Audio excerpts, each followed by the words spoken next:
The World Economic Forum has been run by Klaus Schwab since its founding. He grew up in Nazi Germany, and he's got a statue of Lenin behind his desk. You know, Lenin that caused the death of millions. We're going to tell you why.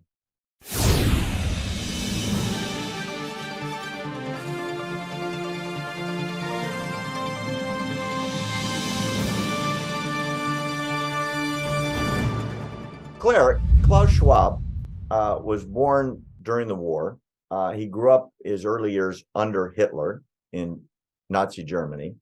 And years later, he founded what has now become the World Economic Forum. It is, as everybody that follows this knows, it is a gathering on a periodic basis of the richest and most powerful and most influential people in the world, where Klaus Schwab, in his infinite wisdom, teaches the way he wants the world to be. He founded it as the European Management Forum. It's now the World Economic Forum. They wrote a book, he and another guy, Terry Malloret, called COVID-19, The Great Reset. And they talked about how COVID was going to allow them to address the weaknesses of capitalism. There's a lot of spooky stuff that comes out of their meetings. A lot of stuff is leaked about, well, we have too many people, we ought to reduce the population, we ought to eliminate cows, we have to eliminate fossil fuels, and on and on and on. I came across an interesting article. It shows a picture of him in his office, and there's one thing in his office that really stands out, which is a bust, get it, of Lenin. And it seems that his quotes that he uses from Lenin and Stalin and Karl Marx are really, really terrifying. For example, some of the things that Lenin talked about that he's quoted: hang, absolutely hang in full view of the people, no fewer than 100 known kulaks, fat cacks, and bloodsuckers. This is Lenin's words. Publish their names, seize all their grain, designate hostages, and on and on and on. And this is Klaus Schwab's hero.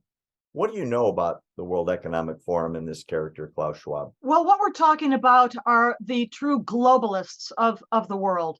And it's not just those at the World Economic Forum. It's a cabal, if you will, of certain international leadership figures like Xi Jinping of China, like Vladimir Putin of Russia, who likewise are globalists, who would like to do away with all national borders, national sovereignty, plus philanthropists, I guess you would say, and different foundations across the world, like the Bill and Melinda Gates Foundation, for example, that fund these places. And their dream, I guess, their objective is to rule the world from on high, where, I mean, this is pure communism. You know, you mentioned he grew up in Nazi Germany. I think he's a lot more communist and Marxist than he is fascist or a Nazi. Well, yeah, that is a small elite that rules everybody else. The bust of Lenin sits right behind his desk. Yeah. The brutal murderer who is the founder of modern communist dictatorships. Really, Lenin, Vladimir Ilyich, is the one who, as we think of it, operationalized Karl Marx's writings. And then Mao took it even further after Stalin. It's terrifying that nobody seems to talk about it in the mainstream, and everybody goes. Like you said, Gates, the royal family, Bono goes and gets his picture taken with everybody. I mean, it's the who's who of the world, where policies that in their, benign benevolence are going to change the world for the better, because you and I aren't capable of ruling ourselves, apparently. It's class divisions, isn't it? It's an elite Untermensch class that thinks it has the knowledge, the education, the right somehow to rule the rest of us who are an underclass, the Übermensch, I guess, in German there. Yeah, exactly. The underclass in German.